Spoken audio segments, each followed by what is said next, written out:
नमस्कार, मैं हूं आमिल बेग। आप देख रहे हैं सिटी बुलेटिन न्यूज़। पेश हैं आज के प्रमुख समाचार। शहर में बेलगाम होकर चल रहे ई रिक्शा पर अंत में परिवहन विभाग के प्रवर्तन दल का चाबुक चल ही गया। प्रवर्तन दल ने कड़ी कार्रवाई करते हुए लगभग 20 ई रिक्शा का चालान करके उन्हें सीज कर दिया, जिनके टेस्ट फिटनेस बीमा वैध नहीं है। करीब 1 दर्जन ई रिक्शा को आरटीओ ऑफिस परिसर में लाकर खड़ा करा गया है। बता दें कि ई रिक्शा संचालकों पर परिवहन विभाग के प्रवर्तन द्वारा की गई कार्रवाई के बाद हड़कंप मच गया। जिस ई रिक्शा पर कार्रवाई की गई है उन्हें प्रक्रिया पूर्ण करने की हिदायत दी गई है। ई रिक्शा संचालकों की छटपटाहट साफ देखने को मिल रही थी। बता दें कि शहर में बेलगाम होकर के ई रिक्शा का संचालन चल रहा था। विभागीय सूत्रों की माने तो एक ई रिक्शा संचालक आरटीओ ऑफिस में किसी कार्य को कराने आया था, उसे भी आरटीओ परिसर में खड़ा करा दिया गया। फिलहाल लगभग 20 ई रिक्शा को सीज करते हुए यह कार्रवाई आगे बढ़ाई गई है। हिदायत दी गई है कि अगर फिटनेस टेस्ट के अलावा सारे कागजात वैध नहीं होंगे, टैक्स जमा नहीं होगा, तो ई रिक्शा पर कार्रवाई की जाएगी। इसे मार्च की क्लोजिंग से भी जोड़कर देखा जा रहा है। माने पे ई रिक्शा के जो है टैक्स बकाया है। इसी संदर्भ में आज जो है प्रवर्तन की कार्रवाई करते हुए टोटल लगभग 20 ई रिक्शा को यहाँ पे सीज कर दिया गया आरटीओ ऑफिस में, और भी कार्रवाई जारी है। जगह जगह ई रिक्शा लेके बहुत जाम होता है, शहरों में चाहे मोहल्लों में। अब चूंकि उनका परमिट नहीं है तो एक समस्या है, लेकिन यह है कि इसके लिए पुलिस विभाग हो कर सकता है, उनसे टाई अप किया जा रहा है कि उनकी रूट का निर्धारण कर दिया जाए। पुलिस कर सकती है, नाबालिग बच्चे चलाए उनके ऊपर कार्रवाई, ऐसा नाबालिग बच्चे वो नहीं चला सकते, उनके ऊपर कार्रवाई की जा रही है। उनके ऊपर भी कार्रवाई की जा रही है। जो टैक्स में नहीं है उनकी कार्रवाई की जा रही है, जो फिटनेस उनकी कार्रवाई की जा रही है।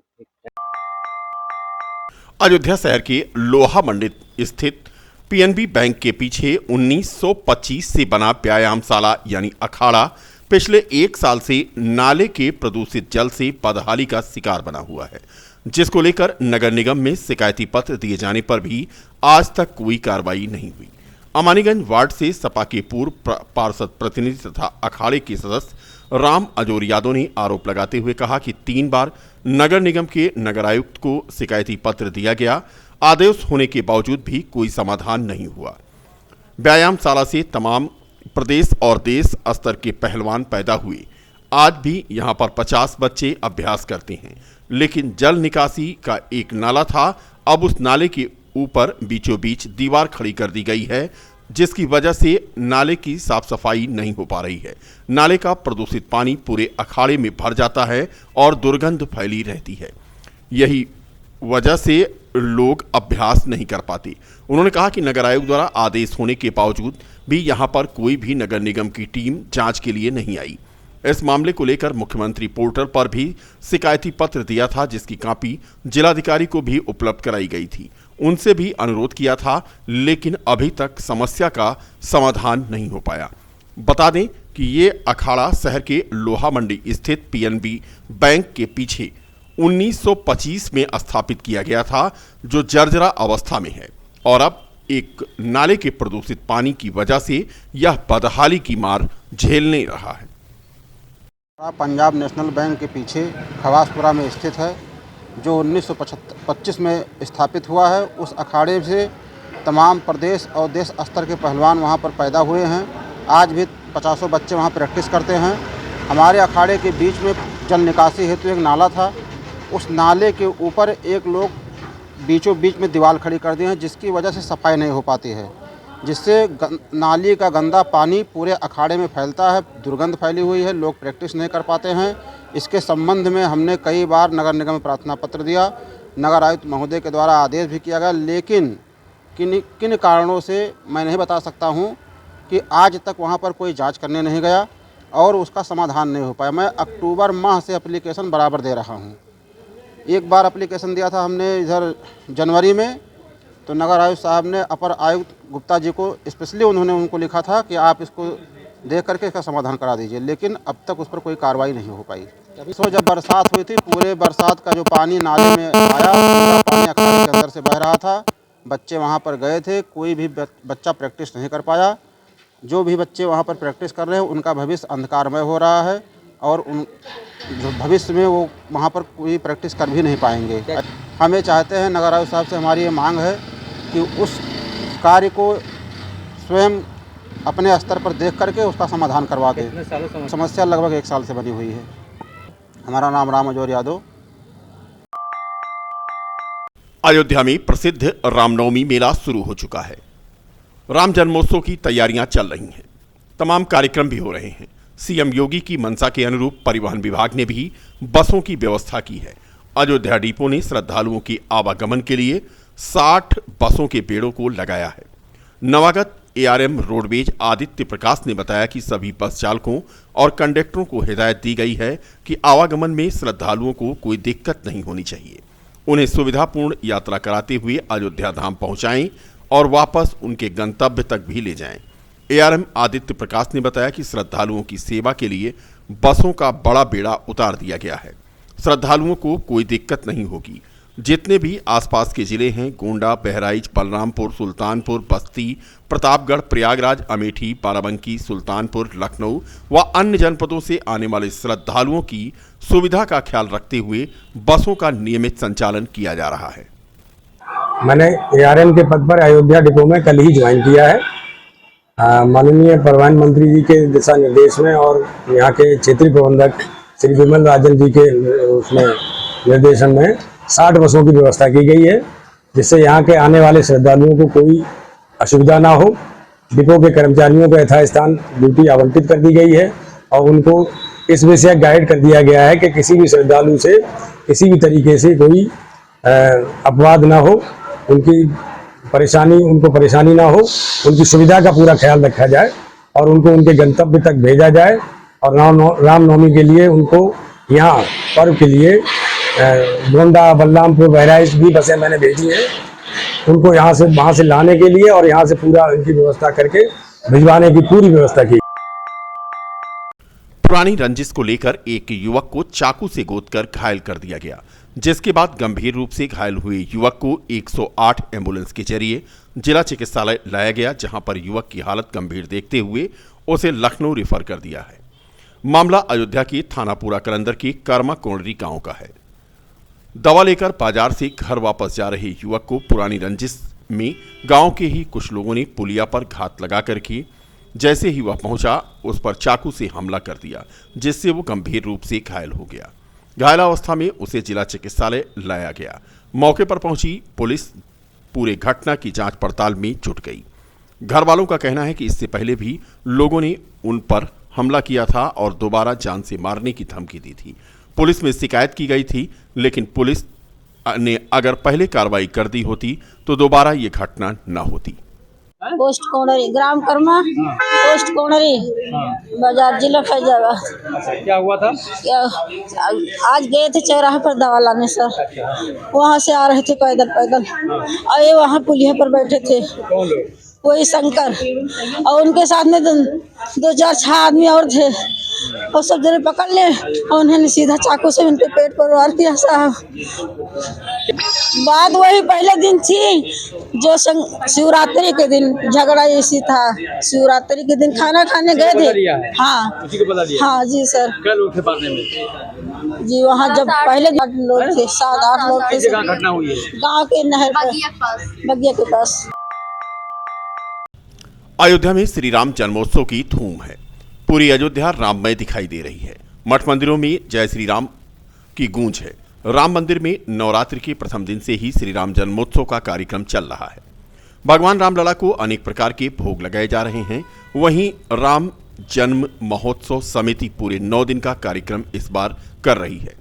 राम की पैड़ी पर अवधी नृत्य आयोजित किया गया। अलग अलग प्रकार के यहाँ पर बधाई गीत गाए गए, साथ ही संगीत प्रवचन भी भव्य तरीके से आयोजित किया गया। श्री राम जन्म महोत्सव समिति के मंच पर अयोध्या किसान और इंडियन आइडल के विनर ऋषि सिंह भी मंच पर पहुंचे।